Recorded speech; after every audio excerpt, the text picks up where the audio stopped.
આધુનિક આવર્ત સારણી, modern periodic table. આ છે આધુનિક આવર્ત સારણી, મોડર્ન પીરિયોડિક ટેબલ. આજ સુધી શોધાયેલા બધા 118 તત્વો એટલે કે 118 એલિમેન્ટ્સ આ સારણીમાં છે.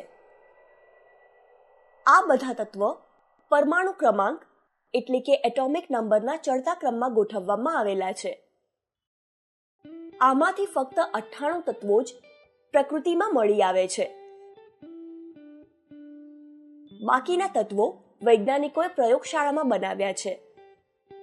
આધુનિક આવર્ત સારણીમાં કુલ 7 કોષ્ટક એટલે કે પીરિયડ્સ છે અને 18 સમૂહ એટલે ગ્રુપ્સ.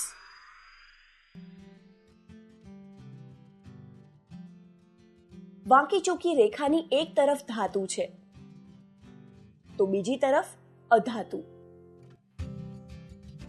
વચ્ચેના ઉપધાતુ એટલે મેટલોઇડ્સ છે. ઉપધાતુઓમાં ધાતુ અને અધાતુ બંનેના ગુણધર્મો હોય છે. આવર્ત સારણીમાં અન્ય પણ મજાના પેટર્ન છુપાયેલા છે. આ પેટર્નને જાણી લઈએ તો સારણીમાં તેના સ્થાન પરથી તત્વના ગુણધર્મોનું અનુમાન લગાવી શકીએ છીએ.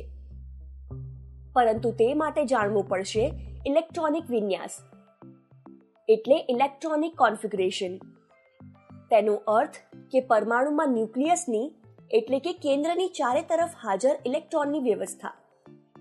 કેમ કે રાસાયણિક પ્રતિક્રિયામાં ઇલેક્ટ્રોન જ ભાગ લે છે, તેથી તત્વોના ગુણ તેનાથી નક્કી થાય છે.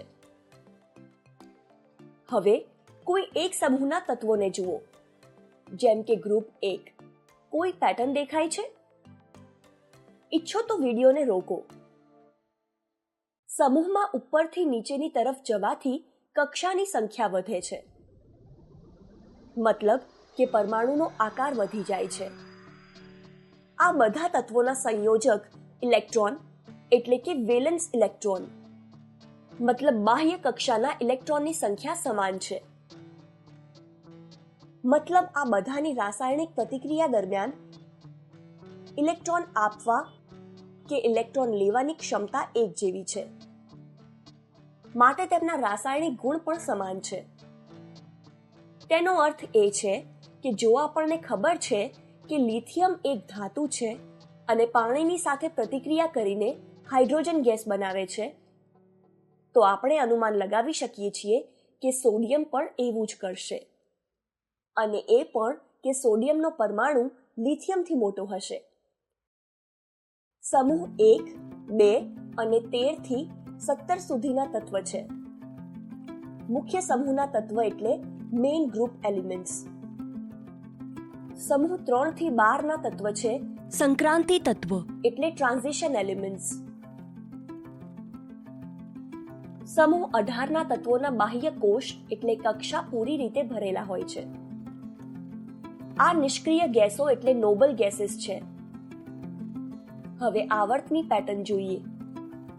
આવર્તના બધા તત્વોના કક્ષાની સંખ્યા સમાન હોય છે. જ્યારે આપણે પછીના આવર્તમાં જઈએ છીએ તો એક નવી કક્ષા ભરવાનું શરૂ થાય છે. જુઓ, આવર્ત 1 ના બધા તત્વોમાં એક કક્ષા, તો આવર્ત 7 ના બધા કક્ષા 7માં.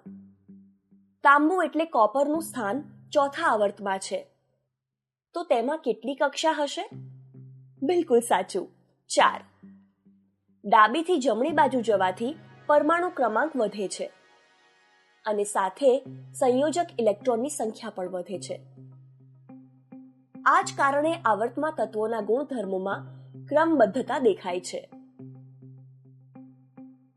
આમાં જુઓ, ધાતુના ગુણધર્મો ઓછા થઈ રહ્યા છે અને અધાતુના ગુણધર્મો વધી રહ્યા છે. આવર્ત સારણીના ગુણધર્મોના નીચલા ભાગમાં 2 લાઈનો છે, જે છઠ્ઠા અને 7મા આવર્તનો જ ભાગ છે. આમને લેન્થેનોઇડ અને એક્ટિનોઇડ કહે છે. દરેક લાઈનના તત્વોના ગુણ લગભગ એક સમાન હોય છે. 7મા આવર્તના બધા તત્વ કિરણોત્સર્ગી હોય છે. તમારું આજનું કામ, ધાતુઓ અને અધાતુઓને અલગ કર્યા પછી પણ આવર્ત સારણીમાં હજુ પણ ઘણા રંગ દેખાઈ રહ્યા છે. એવું કેમ? સમાન રંગવાળા તત્વોની શું વિશેષતા હશે તે શોધી કાઢો.